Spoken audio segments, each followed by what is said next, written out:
విదేశాలలో చదవాలనేది మీ కోరిక, కానీ చాలా సందేహాలు. వీటన్నిటికీ ఫుల్ స్టాప్ పెట్టి మీ డ్రీమ్స్ ఫుల్ఫిల్ చేసుకోండి. Contact Videsh consults. నమస్తే, వెల్కమ్ టు ఐ డ్రీమ్. నా పేరు ప్రసాద్. మనం రాజకీయంగా చాలా సీనియారిటీ అని చాలామంది నాయకులు చెప్పుకునే పరిస్థితులు చూస్తూ ఉంటాం. చాలా సీనియర్ రాజకీయవేత్తరా అని చాలామంది అనుకున్న పరిస్థితులు కూడా చూస్తూ ఉంటాం. కానీ 45 ఏళ్ల రాజకీయ ప్రస్థానం, పలు ఉద్యోగ సంఘాలకు నేతగా కొనసాగడం, ఇలాంటివన్నీ చేసిన వ్యక్తిని ఈరోజు నేను పరిచయం చేస్తున్నాను.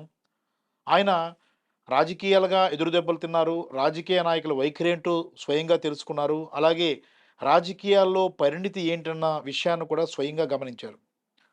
బాటం శ్రీరామ్మూర్తి అని పేరెత్తగానే మనకి సుమారుగా కొన్ని దశాబ్దాల క్రితం ఉన్న రాజకీయ నాయకులు మనకు అని స్పష్టంగా చెప్పుకోవచ్చు. విశాఖపట్నం జిల్లా వరకు. అలాంటి బాటం శ్రీరామ్మూర్తి అనుచరునిగా ఉన్న ఈర్ల శ్రీరామ్మూర్తి గారిని ఈరోజు నేను పరిచయం చేస్తున్నాను. ఆయన ఆహ్, మనోగతాన్ని తెలుసుకునే ప్రయత్నం చేద్దాం. సార్ నమస్తే సార్. నమస్కారం ప్రసాద్ గారు. శ్రీరామ్మూర్తి గారు, అంటే మీ దగ్గర మేము చాలా అంటే మీ సీనియారిటీ ముందు అంటే నిజంగా సీనియారిటీ అని చాలామంది ఇప్పుడు రాజకీయాల్లో మనం చూస్తే అవును. 40 ఏళ్ళ సీనియారిటీ, 30 ఏళ్ళ సీనియారిటీ, అంత సీనియారిటీ, ఇంత సీనియారిటీ అని చెప్పుకుంటారు కదా! మీరు స్వయంగా 45 ఏళ్ల ప్రస్థానం మీకుంది. ఇప్పుడు ఇప్పుడు ఎవరైతే రాజకీయ నాయకులు ఎవరైతే ఉన్నారో, మంత్రులుగా ఉన్నారో అంతా కూడా బాల్ బచ్చా అనే చెప్పుకోవాలి మీ దగ్గర. అంటే వాళ్ళందరి దగ్గర నుంచి చూసారు. అవును. అంటే మీరు అసలు ప్రస్థానం ఎలా మొదలుపెట్టారు సార్? ఏ పరిస్థితిలో మీరెవరు అనుచరులుగా మేము చెప్పుకోవాలి? అవును. నేను మాది ఇప్పుడున్న అనకాపల్లి జిల్లాలో చోడవరం తాలూకాలో ఆనాడు పి. భీమవరం గ్రామంలో మా ఫాదర్ ఉపాధ్యాయులు సుబ్బయ్య మేస్టర్ గారు. హ్మ్. వారు మంచి క్రమశిక్షణతో ఆయనే నాకు గురువు, తండ్రి. ఏ పనైనా సమాజానికి చేయాలనుకున్నప్పుడు రాజకీయాల్లో ఉంటేనే ఏదైనా సాధ్యపడుతుందనేటువంటి మాట విని ఆనాడు విశాఖ జిల్లాలో ప్రముఖంగా రాష్ట్ర రాజకీయాల్లో గానీ, విశాఖ జిల్లాలో గానీ, ఉత్తరాంధ్రలో గానీ బాటం శ్రీరామూర్తి గారు ఉండేవారు. హ్మ్. వారి యొక్క సరళి, వారి యొక్క ఆలోచన విధానం, వారు ప్రజలకు చేసినటువంటి తీరు నచ్చి వారి దగ్గర నేను వెళ్ళడం జరిగింది. వారి శిష్యుడిగా మొట్టమొదట నేను రాజకీయ జీవితం ప్రారంభించాను. రైట్. రైట్. అంటే బాటం శ్రీరామూర్తి గారి దగ్గర నుంచి మీరేం నేర్చుకున్నారు? అంటే ఇప్పటి తరాన్ని వదిలేయండి. అప్పటి తరం రాజకీయాలు ఎలా ఉండేవి అసలు? క్రమశిక్షణకి మారుపేరు. యెస్. నిరంతరం పదవి పొందిన దగ్గర నుంచి పదవి విరమణ వరకు ఏ పదవి చేపట్టినా ఆ పదవికే ఒక వన్నె. హ్మ్. సమాజ హితం, ప్రజలకు కావాల్సినటువంటివి విషయాలు తెలుసుకోవటం, హ్మ్. ఆనాడే పాదయాత్రలు చేయటం, అవును. ఆనాటి కమ్యూనికేషన్ వ్యవస్థ లేని రోజుల్లో అవును. అవును. వారే స్వయంగా ఆ సంచిలో కార్డులు వేసుకుని, సంచి వేసుకొని గ్రామాలు తిరుగుతూ, ఆ గ్రామాల యొక్క ఆ ప్రజల యొక్క రహదారులు ఉన్నాయా లేవా? స్కూళ్ళు ఎలా ఉన్నాయి? హెల్త్ డిపార్ట్మెంట్స్ వాళ్ళు ఎవరైనా గ్రామాలకు వస్తున్నారా లేదా? లేకపోతే పరిస్థితులు ఏమిటని అక్కడే ఆ రచ్చబండ దగ్గర కూర్చొని, అక్కడే లేఖలు రాస్తూ, హ్మ్. ఆ బ్లాక్ డెవలప్మెంట్ ఆఫీసర్‌కో, ఆ తహసీల్దార్ గారికో ఉత్తరాల ద్వారా ఆ గ్రామ సమస్యలు తెలియపరచడం, ఇవన్నీ కూడా ఆయనతో నేను తిరిగి మరి నేర్చుకున్నటువంటి విషయాలు. రైట్. అంటే ఇప్పుడు బాటం శ్రీరామూర్తి గారి తర్వాత రాజకీయ ప్రస్థానం మొదలైనట్టు అంటే అప్పుడు సమితులు ఉండేవి. సమితి. సమితుల్లో మీరు పోటీ చేశారు. విజయం అవును. సాధించారు. అది అవును. నాకు అంతవరకు తెలుసు. అవును. అంటే అప్పటి నుంచి రాజకీయాలు వరుసగా మీరు చూసుకున్నప్పుడు మీ రాజకీయ ప్రస్థానంలో అవును. తాజాగా కాంగ్రెస్ పార్టీలో అంటే ఒకప్పుడు ఉత్తరాంధ్రకు సంబంధించి ద్రోణరావు సత్యనారాయణ గారి పేరు ఎక్కువగా చెప్పుకుంటారు. ఆయన మీదే మీరు పోటీ చేసి గెలిచిన సందర్భాలు కూడా ఉన్నాయి. గ్రామోద్యోగుల వ్యవస్థలో. యెస్. అవును. వ్యవస్థలో ఉన్నాయి. ఉన్నాయి. ఉన్నాయి. అయితే రాజకీయ ప్రస్థానాన్ని మనం చూసుకున్నప్పుడు తొలుత ఏ పార్టీలో మీరు చేరారు? అక్కడ పరిస్థితులు ఏంటి సార్ యాక్చువల్‌గా? అప్పటికి తెలుగుదేశం పార్టీ ఆవిర్భావం లేదు. హ్మ్. ఆంధ్ర రాష్ట్రంలో కాంగ్రెసే. అవును. కాంగ్రెస్ పార్టీ. అవును. కాంగ్రెస్ పార్టీలో యువజన కాంగ్రెస్‌గా మొట్టమొదట జాయిన్ అవ్వడం జరిగింది. హ్మ్. తర్వాత అంచెలంచెలుగా అది అలా మరి కాంగ్రెస్ పార్టీలో మేము ఆ రోజు నాయకులతో తిరగటం, ప్రజా సమస్యల మీద పట్టుకెళ్ళి వారికి అజ్ఞాపనలు ఇవ్వటం, వారు స్పందించే తీరు కూడా బావుండేది. ఓకే. ప్రజలు కూడా వ్యక్తిగత సమస్యలు ఎవరు అడిగేవారు కాదు. ఓకే. ప్రజలు కూడా సామూహికమైనటువంటి విషయాల మీద, ఒక గ్రామానికి ఒక ఏదైనా మంచినీటి గురించో, లేకపోతే రహదారి లేదనో ఇలాంటి సమస్యలు అడిగేవారు. అవి వెంటనే మేము వెళ్ళి ఆ ప్రజలకి, ఆ ప్రజానాయకులకి అనుసంధానంగా ఉండి ఆ కార్యక్రమాల్లో చేదోడు వాదోడుగా పనిచేసేవాళ్ళం. రైట్. అంటే పోలవరం ప్రాజెక్ట్ సంబంధించి హ్మ్. మీరుండేటప్పుడే ఒక మీరు కూడా అంటే ఈ ఇందిరాగాంధీ గారి దృష్టికి తీసుకెళ్ళే విషయంలో మీరు కూడా కొంత ప్రాతినిధ్యం వహించారు అనేది ఉంది సార్. హ్మ్. ఏంటి ఏ పరిస్థితుల్లో పోలవరం ప్రాజెక్ట్‌కి సంబంధించి ఎందుకు అంటే ఇలా ఈ ప్రాజెక్ట్ కడితే మంచిది అన్న అభిప్రాయం వచ్చిందంటారు? పోలవరం ప్రాజెక్టు బహుళార్థక సాధక ప్రాజెక్టు. యెస్. అది విశాఖపట్నం జిల్లా వాసి సొంటి రామ్మూర్తి గారని ఐసీఎస్. హ్మ్. వారు మెడ్రాస్ ప్రెసిడెన్సీలో అడ్వైజరీగా ఉన్నప్పుడు ఇలా పోలవరం అనేటువంటిది అక్కడ శ్రీరామ పాదసాగర ప్రాజెక్ట్ అని పేరుతో కడితే హ్మ్. కొన్ని లక్షల హెక్టార్లకి ఈ యొక్క ఉత్తరాంధ్రకే కాకుండా మరి మల్టీపర్పస్ ప్రాజెక్ట్ అది. హుహు. ఎలాంటి ప్రాజెక్ట్ అంటే ఫ్లోరైడ్ వ్యాధులతో భవిష్యత్తులో ఉన్నటువంటి వాళ్ళకి ఇబ్బంది లేకుండా మంచినీరు సౌకర్యం, 1000 మెగావాట్ల విద్యుత్ ఉత్పాదన కలిగినటువంటి పవర్ ప్రాజెక్టు. తరువాతను ముంపు బాధితులతో ఉన్నటువంటి తూర్పు పశ్చిమ గోదావరి జిల్లాల ముంపు నుంచి బారి నుంచి తప్పించడానికి, హ్మ్. కొత్తగా విశాఖ, విజయనగరం, శ్రీకాకుళం జిల్లాల దాకా కొన్ని లక్షల హెక్టార్‌కి కొత్త నీరు ఇవ్వటానికి, హ్మ్. ఇన్ని అవసరాలతో కూడినటువంటి ఉపయోగపడేటువంటి ప్రాజెక్టు గనక, ఆ ప్రాజెక్టు నిర్మాణం గనక జరిగితే ఈ యొక్క ఆంధ్ర రాష్ట్రానికి మరి ఎటువంటి రైతాంగానికి గానీ, ప్రజలకు గానీ ఇంత అన్నం దొరికే పరిస్థితి ఉంటదని ఆ రోజుల్లో ఆ ప్రాజెక్టు మీద అధ్యయనాలు చేయడం జరిగింది ఆ ప్రభుత్వాల్లోనే. ఓకే. అంచేత అది చాలా కీలకమైన ప్రాజెక్టుగా భావించి ఆనాడు ఇందిరాగాంధీ గారు ప్రధానమంత్రిగా ఉండగా మేము 82 ప్రాంతంలో మరి ఇందిరాగాంధీ గారికి ఉత్తరాంధ్ర డెలిగేట్స్ అని చెప్పేసి వెళ్ళినటువంటి టీములో మరి నేను కూడా ఒక సభ్యుడిగా వెళ్ళడం జరిగింది. హ్మ్. ఇందిరాగాంధీ గారు మాకు 27/1/82 నాడు మాకు ఒక అపాయింట్మెంట్ కూడా మా టీంకి ఇచ్చి ఆనాటి ఉన్నటువంటి నాయకత్వంలో ద్రోణంరావు సత్యనారాయణ గారు, కొమ్మూరు సంజీవరావు గారు, ఎస్ఆర్ఎస్ అప్పలనాయుడు గారు, పార్లమెంట్ సభ్యులు శత్రుచర్ల విజయరామరాజు గారు, ఆ టీంలో నేను కూడా వెళ్ళడం ఒక అదృష్టం. ఆ రోజుకంగా ఇందిరాగాంధీ గారిని కలిసి ఆ మెమరాండం ఇవ్వడం జరిగింది. అది అలాగా అనేక రకాలుగా అలా కాలయాపన జరిగి చివరికి మరి ఇప్పుడు ఈనాడు మరి ఈ యొక్క రియార్గనైజేషన్ యాక్ట్‌లో 2014లో పెట్టక ముందే 2014లో ఈ యొక్క చట్టంలో రూపుదిద్దుకోక ముందే స్వర్గీయ రాజశేఖర రెడ్డి గారి టైంలో కాలువలు తవ్వడం ప్రారంభించారు. అవును. ప్రారంభించిన తర్వాతనేమో ఈ ప్రాజెక్టు తర్వాత కాలంలో రియార్గనైజేషన్ యాక్ట్‌లో పెట్టారు. కానీ మరి నేటికి అది పూర్తి కాలేదు. అనేక మంది దీని నీరు వనరులు నీరు పారడం చూద్దాం అనుకున్న వాళ్ళందరూ కూడా మరి కనుమరుగైపోయినారు, చనిపోయినారు. ప్రభుత్వాలు మరి దాన్ని పంతాలకు పోకుండా చిత్తశుద్ధితో పనిచేసి ఆ ప్రాజెక్టు పూర్తి చేయాలని మాలాంటి వయసు మళ్ళిన వాళ్ళకి ఇంకా మాకన్నా ముందు తరాల వాళ్ళు ఇంకా కొంతమంది బ్రతికున్న వాళ్ళకి కూడా చిరకాల కోరిక కాబట్టి అది యెస్. పూర్తి అవ్వాలని ఒక దృఢ సంకల్పం ఈ ప్రాంతానికి ఉండేది కాబట్టి దాని ప్రధాన అంశంగా ఆ రోజు మేము ఢిల్లీ వెళ్ళి ఇవ్వడం జరిగింది. Right sir. అంటే పోలవరం ప్రాజెక్టు అంటే ఒక అంకురార్పణ జరపడానికి కూడా అందులో మీరు భాగస్వామ్యం అవ్వడం నిజంగా ఒక అదృష్టంగానే భావించాలి. ఎందుకంటే ఆ ప్రాజెక్టు ఆలస్యమైనా అది పూర్తవుతుందని ఆశిద్దాం. ఖచ్చితంగా అవ్వాలి కూడా. అయితే ఇప్పుడు అక్కడ తర్వాత కాంగ్రెస్ పార్టీ తర్వాత మీరు తెలుగుదేశం పార్టీలో కూడా ఎంటర్ అయ్యారు కదా! అక్కడ అనుభవాలు ఎలా ఉన్నాయి మీకు? ఈ మండల కేంద్రాలు పెట్టేటువంటి సందర్భం వచ్చినప్పుడు ఓకే. సమితులు రద్దు చేసి మండలిక రాజ్యాంగ విధానం తీసుకొద్దామని ఎన్టీ రామారావు గారు అన్నారు. హ్మ్. అన్న సందర్భంలో మా ప్రాంతానికి వడ్డాదిని మండల కేంద్రంగా ప్రభుత్వం చేయాలని ఒక నిర్ణయం తీసుకుంది. హ్మ్. అప్పటికి మేము కాంగ్రెస్‌లో ఉన్నాం. ఉంటే అది మాకందరికీ మాండలిక రాజ్యాంగ విధానం ప్రజల ముందుకు ప్రభుత్వం వెళ్ళాలనేటువంటి ఆలోచన ప్రభుత్వానికి ఉన్నప్పుడు అది వడ్డాది అనేటువంటి కేంద్రం మా ప్రాంతానికి బాగా చివరగా ఉంటుందని హ్మ్. మా ప్రాంతీయులు అందరూ సమావేశం ఏర్పాటు చేసుకుని మేము ఎన్టీ రామారావు గారికి వెళ్ళాలని నిర్ణయించుకొని ఆనాటి ఉన్నటువంటి స్థానిక శాసనసభ్యులు, పార్లమెంట్ సభ్యులు అందరి సహకారంతో మేము ప్రయత్నం చేసినప్పుడు మేము ఆ పార్టీలోకి తెలుగుదేశంలోకి వెళ్ళవలసి వచ్చింది. ఓకే. వెళ్ళి ఆ నేపథ్యంలో మేము ఆ మండలాన్ని ఎన్టీ రామారావు గారి సహకారంతో మేము వడ్డాదిని మార్పించి బుచ్చిపేటని మండల కేంద్రంగా మేము చేసుకోవడం జరిగింది. అది చాలా మరి మంచి అనుభూతి నా జీవితంలో ఆ మండల కేంద్రం మార్పిడి. ఓకే. తద్వారా ఆ ప్రాంత ప్రజానీకానికి ఎంతో ఉపయోగపడింది. ఆ క్రమంలో నేను తెలుగుదేశంలోకి వెళ్ళడం జరిగింది. ఓకే. ఓకే. అంటే ఎన్టీ రామారావు గారితో ఆ రకంగా మీకు సాన్నిహిత్యం ఏర్పడింది. పార్టీలో చేరారు. పార్టీ కోసం పనిచేశారు. ఆ తర్వాత పరిణామాలన్నీ మీకు తెలుసు. హ్మ్. అంటే ఎన్టీ రామారావు గారు, ఆహ్, చంద్రబాబు నాయుడు గారు ఈ 2 వారిద్దరి పాలనా విధానాన్ని కూడా చూసే వ్యక్తిగా మీరేం చెప్తారు సార్? ఎన్టీ రామారావు గారికి ఆయన ముఖ్యమంత్రి పదవి చేపట్టే నాటికి తెలుగువారు అనేటువంటి మాట ఢిల్లీ వెళ్తే లేదు. మెడ్రాసీ అనేవారు. హ్మ్. కాబట్టి తెలుగువారు ఒకరు ఉన్నారనేటువంటి ఈ జాతిని మరి పైకి తీసుకొచ్చి అందరికీ ప్రపంచానికి చాటినటువంటి వ్యక్తి ఎన్టీ రామారావు.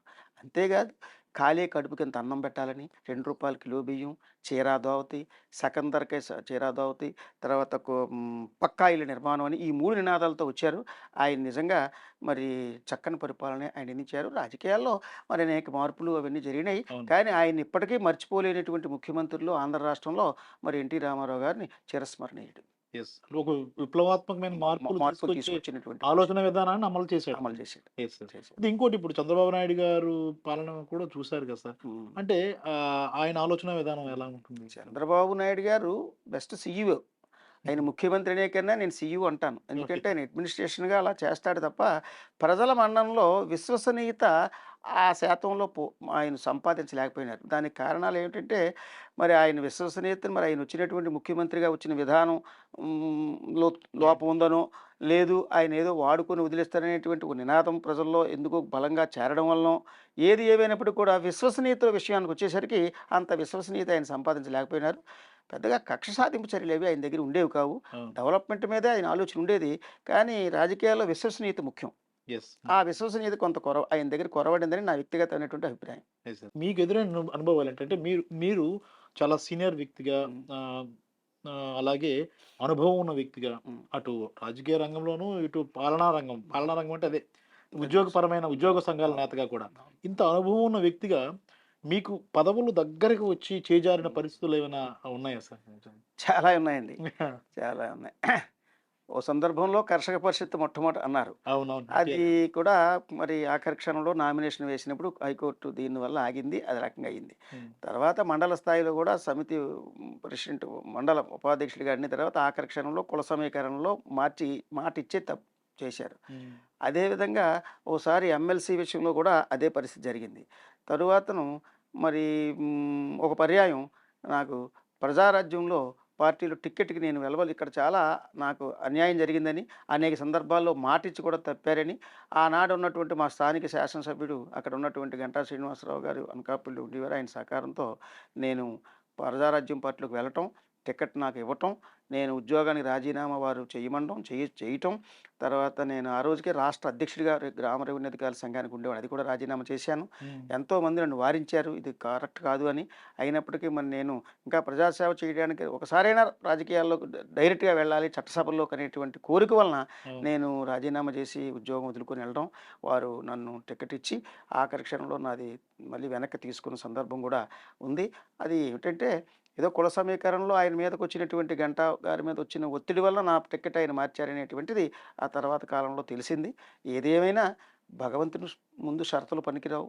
భగవంతుడు ఏదిస్తే అది పుచ్చుకోవాలని సరిపెట్టుకున్నాను. అవును. సరిపెట్టుకొని ఆ తర్వాత కాలంలో అలా నేను మరి ఆ పార్టీలో మరలా తిరిగి నేను తెలుగుదేశంలోకి వచ్చి తెలుగుదేశంలోకి రాకన్నా ముందు ప్రభుత్వంలో ఉన్నటువంటి ఉద్యోగ సంఘాలన్నీ కలిపి అప్పటికే నేను రాష్ట్ర అధ్యక్షుడిగా ఉన్నాను కనుక వారు ఆ పోస్టును ఫిలప్ చేయకుండా అలా ఉంచారు. నేను హ్మ్. చేసినటువంటి సర్వీస్‌కి వారు నా మీద ఉన్నటువంటి గౌరవంగాను.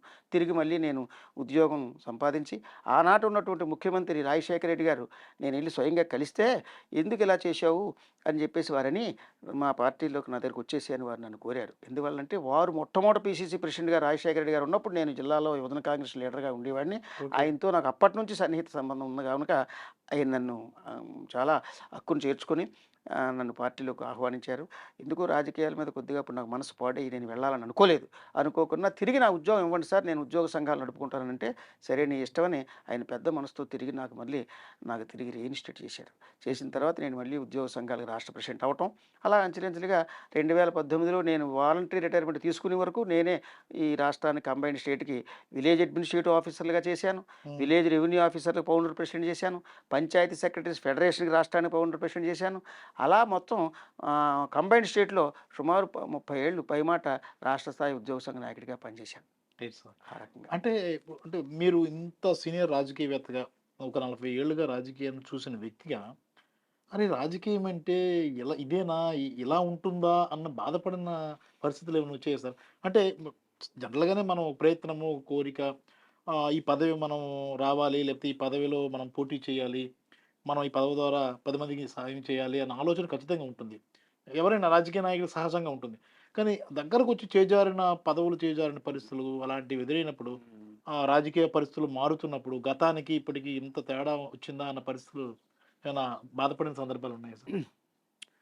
1, 2 సందర్భాల్లో చాలా గట్టిగా బాధపడ్డాను. ఎందుకంటే చేతికొచ్చి పోయినటువంటి సందర్భం. హ్మ్. ఒకటి బీ ఫార్మ్ చేతికొచ్చి ఎమ్మెల్యే టికెట్‌గా చోడవరానికి చెయ్యి జారినప్పుడు. హ్మ్. అంతకన్నా ఎక్కువ బాధపడినటువంటిది నాకు ఆర్‌టీఐ కమిషనర్ పోస్ట్ ఒకటి చంద్రబాబు నాయుడు గారు నాకు పిలిచి హ్మ్. ఇవ్వటం జరిగింది. హ్మ్. ఉద్యోగ సంఘాలు రాష్ట్రంలో ఉన్న 4 సంఘాలు వాళ్ళు ఆ రోజుల్లో వెళ్ళి శ్రీరామూర్తి గారికి ఇవ్వాలి మా ఉద్యోగ సంఘాల పక్షాన వారికి కోరటం. హ్మ్. ఆనాడు ఉన్నటువంటి ప్రజాప్రతినిధులు కూడా అందరూ సంతకాలు పెట్టి ఇవ్వటం. దాని మీదేమో నాకు చంద్రబాబు నాయుడు గారు అది ఆర్‌టీఐ కమిషనర్‌కి అది on par with chief secretary post 6 years post. Okay. అప్పుడు నన్ను రాజీనామా చేయమంటం. మళ్ళీ నేను మరోసారి ఉద్యోగానికి మళ్ళీ తిరిగి రాజీనామా చేయటం. రాజీనామా చేసిన తర్వాత వారు నన్ను రికమెండ్ చేసి గవర్నర్ పంపటం. గవర్నర్ గారేమో ఈ పంపినటువంటి దాంట్లో అదే చెప్తాను చంద్రబాబు నాయుడు గారి గురించి. ఆయన ఏదైనా చేద్దాం అనుకున్నప్పుడు బాగా ఆలస్యం చేసి అది మరి ఏమిటో కారణం తెలీదు ఆయనకి. ఎవరైనా రాజకీయాల్లో ఉన్నత పదవుల్లో ఉన్నటువంటి వాళ్ళు ఒక మాట ఇస్తే అది నిలబెట్టుకోవడం చాలా ముఖ్యం రాజకీయ నాయకులకి. అవును. అది నిలబెట్టుకోకుండా అదేదో ఇచ్చామన్నట్టుగా ఇచ్చి ఆఖరి క్షణంలో ఇచ్చి నన్ను పంపిస్తే ఆనాటి గవర్నర్ నరసింహన్ గారు ఎన్నికల కోడ్ వచ్చిందని చెప్పేసి వారం రోజులు ఉంచుకొని ఆయన తిరిగి వెనక్కి పంపించారు. అది చేతికి వచ్చినటువంటిది చేజారిపోయింది. నేను ఢిల్లీ వరకు వెళ్ళి మళ్ళీ తిరిగి ఆ ఎలక్షన్ కోడ్కి దీనికి సంబంధం లేదని కూడా మేము ఆర్డర్స్ తెచ్చుకోవడం జరిగింది ఎలక్షన్ కమిషన్ ఆఫ్ ఇండియా నుంచి. అయినప్పటికీ కూడా మరి ఆనాడు కొన్ని రాజకీయ కారణాల మీద వారలేనటువంటి మనుషులు కొంతమంది, మరి ఎవరో వెనకనున్నటువంటి మనుషులు కొంత ప్రయత్నాలు చేసి నన్ను ఆపినటువంటి సందర్భం. అందులో ముఖ్యంగా ఆనాడు ఎంపీగా ఉండి ఆయన లెటర్ కూడా గవర్నర్ చీఫ్ సెక్రటరీకి రాసి ఈయనేదో తెలుగుదేశం పార్టీతో కొంచెం అసోసియేషన్గా ఉంటాడు కాబట్టి ఈ నియామకం ఆపాలని చెప్పేసి లెటర్ లేఖ కూడా ఇవ్వటం, గవర్నర్ గారు దాన్ని ఆపడం జరిగింది. తర్వాత ప్రభుత్వాలు మారే నేను కలిశాను. ఆ ప్రభుత్వంలో ఇచ్చినటువంటిది మేము చెయ్యమని వాళ్ళు చెప్పారు. ఇక అక్కడితో నేను దాన్ని వదిలేశాను. అలా చేతికొచ్చి పోయినటువంటి సందర్భంలో ఈ యొక్క కీలకమైనటువంటి ఆర్టీఐ కమిషనర్ పోస్ట్ కూడా పోయింది. ఆనాడు మట్టుకు చాలా మనస్తాపం చెందినటువంటి మాట వాస్తవం. ఓకే. ఓకే. సార్ ఇప్పుడు అంటే ఇవన్నీ చూసాక దాదాపుగా రాజకీయ పార్టీలు చూసారు. కాంగ్రెస్ చూసారు, తెలుగుదేశం పార్టీ చూసారు, ప్రజారాజ్యం, అలాగే మళ్ళీ తెలుగుదేశం, ఇలాగ అన్ని పార్టీలు చూసారు. ఇప్పుడు బీజేపీ పార్టీలో చేరారు. ఎలా ఉంది బీజేపీ? వాటన్నిటికన్నా మినహాయింపుగా మనం చెప్పుకోవాలా రాజకీయ పార్టీగా బీజేపీని? భారతీయ జనతా పార్టీలో మీకు ఎలా ఉంది? ఎలా ఇమిడిపోయారనుకోవాలా? అసలు ఈ పార్టీలో రావడానికి నేపథ్యం కూడా ముందు ఒక మాట చెప్తాను. ఆ! సరే, అనేక సందర్భాల్లో శ్రీరామూర్తికి మనం న్యాయం చేయలేకపోయినామని ఆలోచన చేసి మరి పార్టీలో ఆఫీస్ ఇన్ఛార్జిగా ఉన్నటువంటి మా ఎన్జిఓస్ పూర్వపు లీడరు అశోక్ బాబు గారి చేత నాకు చంద్రబాబు నాయుడు గారు ఫోన్ చేయించి నన్ను రమ్మని గడిచినటువంటి ఎమ్మెల్సీ ఎలక్షన్లో పిలిపించారు. గ్రాడ్యుయేట్ ఎమ్మెల్సీలు పిలిచి నాతో మాట్లాడి, నీకు బీసీ కమ్యూనిటీ, నువ్వు ఉద్యోగ సంఘాల్లో చాలా కాలం పనిచేసావు, నీకు గతంలో ఇచ్చిన ఆర్టీఐ కమిషనర్ కానీ మరొకటి కానీ చేద్దాకా వచ్చిపోయినాయి కనుక గ్రాడ్యుయేట్ ఎమ్మెల్సీ మొత్తం రాష్ట్రంలో ఉన్నటువంటి మూడిట్లో ఒకటి బీసీకి ఇద్దాం అనుకుంటున్నాం, ఆ ఒకటి ఉత్తరాంధ్రకి ఇవ్వాలని ఆలోచన వచ్చింది కాబట్టి నీ పేరు మేము పరిగణలో తీసుకుంటున్నాం, నువ్వు వెళ్ళి మెంబర్షిప్లు జాయిన్ చేయించి కార్యక్రమం చేయని చెప్పడం జరిగింది. నేను దాని మీద వచ్చి మెంబర్షిప్లు జాయిన్ చేయించడం, మరి కొంత చాలా వరకు ధన వ్యయం కూడా చేయడం జరిగింది. ఆ తర్వాత మరి ఈ జిల్లాలో అయ్యన్న పాత్రుడు గంటా శ్రీనివాసరావు మధ్య ఉన్నటువంటి విభేదాల కారణంగా ఆయన చోడవరానికి ఎమ్మెల్యేగా వచ్చినట్టు నుంచి మేమేదో గంటా శ్రీనివాసరావు గారితో ఉన్నామని చెప్పి అయ్యన్న పాత్రుడు వ్యక్తిగతంగా నా మీద కక్ష పెట్టుకొని నాకు ఆ గ్రాడ్యుయేట్ ఎమ్మెల్సీ ఆపి వరకు ఆయన నిద్రపోకుండా ఆయన ఎంతవరకు వెళ్ళాడంటే రాజీనామా వరకు కూడా వెళ్ళాడనేటువంటి విషయం నాకు మరి రాష్ట్ర అధ్యక్షుడు అచ్చెన్నాయుడు గారి ద్వారా నాకు తెలిసింది. ఆ రకంగా నాకు అక్కడ కూడా మోసం చేశారు, పిలిచారు. తీరా ఎవరికైనా మరి తెలుగుదేశం పార్టీ బీసీ అంటారు, మరి బీసీ అనేటువంటి దాంట్లో 3 గ్రాడ్యుయేట్ ఎమ్మెల్సీలు కూడా 3 ఓసీలకే ఇచ్చారు. అటు రాయలసీమలో ఓసీకి ఇచ్చారు, ఒంగోలు గుంటూరు ఏరియాలో ఉన్నటువంటిది కూడా అది కూడా ఓసీకి ఇచ్చారు. ఉత్తరాంధ్రలో కూడా కాపు మా చోడవరం పక్కనే ఉన్నటువంటి మేడివాడ గ్రామం, అతను దొండపూడి దగ్గర గ్రామంలో ఆయన కూడా మరి కాపు. యాక్చువల్గా మా ప్రాంతం అంతా కూడా అఫీషియల్గా అయితే అది ఓసీ కాపే, కానీ ఆయనకి ఇచ్చారు. ఆయనతో నాకేం వ్యక్తిగత భేదాభిప్రాయం లేదు, ఆయన నేను చూడలేదు.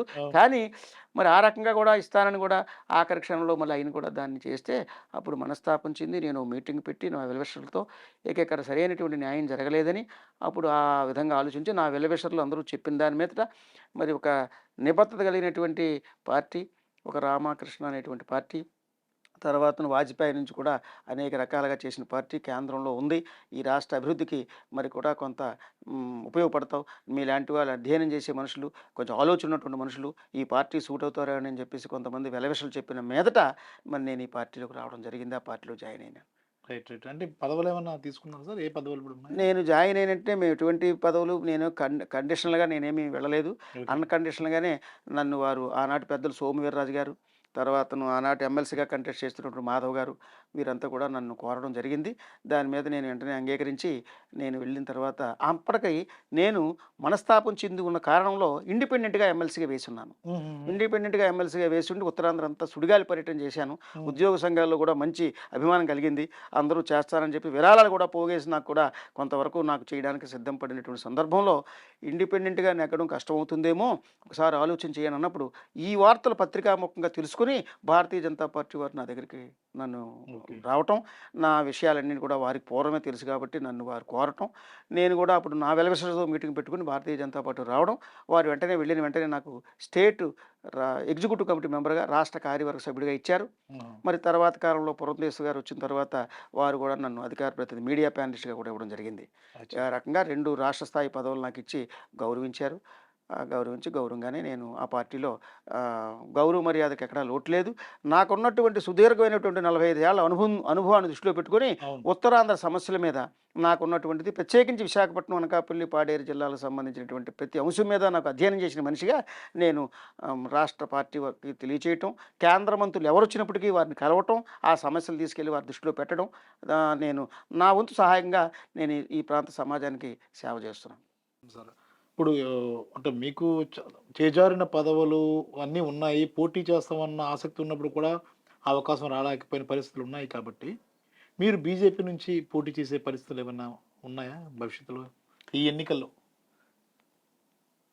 నా యొక్క బంధువులు, హితులు, సన్నిహితులు ముఖ్యంగా ఉద్యోగ సంఘాలు. తర్వాత నేను రిటైర్డ్ ఉద్యోగుల సంఘానికి కూడా రాష్ట్రానికి ఉపాధ్యక్షుడిగా ఉన్నాను. ఏపీజేఏసీ అమరావతికి సంబంధించినటువంటి 97 ఉద్యోగ సంఘాలకు కూడా నేను అడ్వైజర్గా ఉన్నాను. గ్రామ రెవెన్యూ అధికారుల సంఘానికి కూడా ప్రస్తుతానికి కూడా నేను ఒక గౌరవాధ్యక్షుడిగా ఉన్నాను. ఆ ఉద్యోగ సంఘాల్లో కూడా వాళ్ళకి కావాల్సినటువంటి ఉద్యోగాల నియామకంలో కానీ, వాళ్ళ ప్రమోషన్స్లో కానీ, వారి సర్వీస్ మ్యాటర్స్లో కానీ అవిశ్రాంతంగా అవిరళంగా 40 ఏళ్ళు కృషి చేసినటువంటి దీనిగా నన్ను చట్టసభలో చూడాలని వాళ్ళందరి కోరిక అయితే బలంగా ఉంది. Yes. ఇటీవల కూడా మీటింగ్ పెట్టి మీరు తప్పనిసరిగా రేపు రానున్న ఎన్నికల్లో పోటీ చేయాలని ఇటీవల చోడవరంలో కూడా ఒక మీటింగ్ పెట్టి నా తాలూకు సోదరులు ఏమిటి అన్ని పక్షాల వాళ్ళు కూడా నన్ను కోరడం జరిగింది. అందువల్ల రేపు రానున్న ఎన్నికల్లో మరి పార్టీ అవకాశం ఇస్తే అనకాపల్లి పార్లమెంటుకి కానీ, చోడవరం శాసనసభకు కానీ పోటీ చేసి ప్రజాక్షేత్రంలో ప్రజల తాలూకు తీర్పును తీసుకొని నేను అర్థించి నా వారిని చట్టసభల్లో వినిపించడానికనేటువంటి చిరకాల కోరిక అయితే నాకు మనసులో ఉంది. అది మరి భగవంతుడి సహాయ సహకారాలు, అదేవిధంగా పార్టీ యొక్క నిర్ణయం మీద ఆధారపడి ఉంటుంది. వారు నా అభ్యర్థిత్వాన్ని అన్ని విధాలా పరిశీలన చేసి నన్ను గనక అభ్యర్థిత్వం ఇస్తే నేను ఖచ్చితంగా పోటీ చేసి నేను ప్రజల యొక్క ఈ సమస్యల్ని చట్టసభల్లో గొంతెత్తి నేను నా యొక్క పాత్ర పోషిస్తాననేటువంటి దృఢమైనటువంటి విశ్వాసం, నమ్మకం నాకు ఉంది. నేను ఒక బీసీ వర్గానికి చెందినవాడిని. ఒక ఎంఏ వరకు చదువుకున్నాను. విషయ పరిజ్ఞానం ఉంది. సమస్యల మీద ఒక అవగాహన ఉంది. ఈ జిల్లా మీద పూర్తయినటువంటి పట్టు ఉంది. ఎక్కడే సమస్య ఉందో, పెండింగ్ ఏటి ఉందనేటువంటి విషయాల మీద పూర్తిగా అవగాహన ఉన్న వ్యక్తిగా నేను మరికొంచెం చురుగ్గా పనిచేసి నేను సాధించడానికి వీలు పడుతుంది కాబట్టి ఆ అవకాశం ఇవ్వాలని ఆ భగవంతుడిని, పార్టీని కూడా కోరుకుంటున్నాను. అంటే ఆ అనుభవంతోనే మీరు గ్రామాభ్యుదయం అనే ఒక బుక్ రాశారు కదా! అవును. అంటే మీ అనుభవాన్ని అందులో రంగరించి పుస్తకం రూపంలో తీసుకొచ్చారు అనుకోవాలా? అవును. నేను కరోనా వచ్చినటువంటి మహమ్మారిలో నిరంతరం 18 గంటలు పనిచేసేటువంటి మనిషిగా ఏం చేయాలో తొయలే. నాకున్న వ్యాపకం అంటే ఏంటంటే ఒకటే వ్యాపకం, నిరంతరం శ్రమించడమే వ్యాపకం. ఓకే. నా పిల్లలు కూడా నేను పడుకునే టైంకి వాళ్ళు ఇంటికి వచ్చే టైంకి వాళ్ళు నిద్రపోయేవారు. వారు లేచే టైంకి నేను ఎప్పుడు ఇల్లు బయలుదేరి వెళ్ళిపోయేవాడిని. అది నా దినచర్య. మరో వ్యాపకం లేదు, నాకు వ్యాపారం లేదు. ఉన్న వ్యవసాయం కూడా ఏదో భాగాలకి వాటికి ఇచ్చాం. ఇక ఏమిటి వ్యాపకం అంటే ఎవరు వచ్చినా తెల్లవారిసరి స్నానం చేసుకుని వాళ్ళకి ఒక ఉత్తరమో, ఒక ఫోనో, లేకపోతే వాళ్ళ పని మీద బయలుదేరి వెళ్ళడమో తప్ప ఇంకోటి లేదు. జేబులు చూసి అలవాటు లేదు. నేను ఒకరికి లంచం ఇచ్చిన దాఖలాలు లేవు. నేను లంచం పుచ్చుకున్న దాఖలాలు లేవు. నేను ఆ విధంగా మా తల్లిదండ్రులు పెంచారు. నన్ను పెంచినటువంటి తల్లిదండ్రుల యొక్క క్రమశిక్షణ మా ఫాదర్దే కాకుండా నాకు ఉన్నటువంటి గురువుల్లో భాట శ్రీరామూర్తి గారు, వేచల పాలవిలి గారు స్వర్గీయ 2 టర్ములు ఎమ్మెల్యే, సెంట్రల్ బ్యాంక్ చైర్మన్ చేశారు. ఆయన నాకు సాహిత్య సంబంధించిన విషయాల్లో కానీ, అనేక విషయాల్లో కానీ నాకు ఆయన గురువుగా ఉండేవారు. ఆధ్యాత్మిక విషయాల్లో కూడా పిల్లా గోవిందపోత్రి గారిని చింతలపాలెం విజయనగర సంస్థాన మహారాజా సంస్థ వైద్యులు, వారి సాన్నిధ్యం కూడా నాకు సుమారు 50 ఏళ్ళు వారితో నాకు ఉండడం వల్ల వారు ముగ్గురు కూడా నాకు ఆదర్శంగా ఉండేవారు. అంటే వారి యొక్క స్ఫూర్తితో నేను ఇటు సాహిత్య కార్యక్రమాలు, అటు హిందూ హార్ష సాంప్రదాయాలు నెలకొల్పే కార్యక్రమాల్లో భాగంగా ఆలయాలు నిర్మించడంలో కానీ, ఆలయాల పునరుద్ధరణలో కానీ, మా తండ్రి గారు కట్టినటువంటి ఆలయాన్ని ప్రాణప్రతిష్ఠ చేయడం కానీ, మళ్ళీ ఆ స్వామి ఇచ్చినటువంటి పిలుపుతో, వారు ఇచ్చిన అవకాశంతో చోడవరంలో ఒక ఆంజనేయ స్వామి ఆలయం కూడా నేను నా మిత్రుడు కూడా నిర్మాణం చేయండి సాధించడానికి ఆ ఆంజనేయ స్వామి మాకు ఇచ్చినటువంటి కృప గాని, ఆ విధంగా నేను నాకు మొదటి నుంచి కూడా ఆ బేస్ కూడా ఈ భారతీయ జనతా పార్టీ దగ్గరవ్వడానికి ఈ హిందూ ఆర్ష సాంప్రదాయాలు, ఈ హిందూయిజము, దైవభక్తి కూడా చిన్నప్పటి నుంచి కూడా ఉన్నటువంటి నేపథ్యం కూడా ఇందులోకి రావడానికి నాకు పనికొచ్చింది. ఆ విధంగా నేను ఇందులో తృప్తిగానే ఉన్నాను. అందువలన ఇది ఉన్నటువంటి పరిస్థితి. Right. Thank you very much sir. Thank you very much అండి. చూసాం కదా, 40 ఏళ్ల అనుభవం ఉన్న వ్యక్తి. అంటే అనుభవం అంటే వయసు మీరడం కాదు, రాజకీయంగా అనుభవం, అటు ప్రభుత్వ సంస్థల్లో ప్రభుత్వ ఉద్యోగ సంఘాలకు నేతగా వ్యవహరించడం, ఈ రెండూ చూసినప్పుడు చాలామంది నేతల పరిస్థితుల్ని, వాళ్ళ రాజకీయ విధానాల్ని, వాళ్ళ రాజకీయ మోసాలని కూడా దగ్గరుండి చూసిన వ్యక్తిగా ఈర్లె శ్రీరామూర్తి గారిని ఒక సాక్షిగా మనం చెప్పుకోవచ్చు. ఆయన చెప్పుకొచ్చారు కాంగ్రెస్ పార్టీలో పోలవరం ప్రాజెక్టు సంబంధించి ప్రాణప్రతిష్ఠ జరిగే ముందు ఎంపీలతో పాటు ఆయన పాల్గొన్న తీరు, ఇందిరాగాంధీ స్పందించిన తీరును ఆయన మాట నుంచి తెలుసుకున్నాం. చంద్రబాబు నాయుడు విధానము లేదంటే విశ్వాసం లేని తనమాన్ని కూడా ఆయన మాటల నుంచి తెలుసుకున్నాం. అలాగే తాజాగా రాజకీయ పరిస్థితులను ఇప్పుడు ప్రస్తుతం భారతీయ జనతా పార్టీలో ఎందుకు వెళ్లాల్సింది అని కూడా చెప్పుకొచ్చిన పరిస్థితులు మనం చూస్తూ ఉన్నాం. కాబట్టి ఇంత చరిత్ర, ఒక అనుభవం ఉన్న వ్యక్తిగా ఆయన ఖచ్చితంగా ఇప్పటి తరానికి ఆదర్శప్రాయుడిగానే చెప్పుకోవాలి. ఆయన గ్రామానికి స్వయంగా చాలా గ్రామాలకు రోడ్లు వేసిన వ్యక్తిగా ఆయన పేరునే చాలా గ్రామాలకు పెట్టుకున్న పరిస్థితి కూడా ఉంది. మొత్తం మీద ఈర్ల శ్రీరామూర్తి గారి రాజకీయ ప్రస్థానము, అలాగే అనుభవము, ఆయన చరిత్ర ఏదైనప్పుడు కూడా ఇప్పటి తరానికి ఒక మార్గనిర్దేశకంగానే మనం భావించాల్సి ఉంటుంది. కెమెరామెన్ మూర్తితో Prasad, I dream media, Visakhapatnam.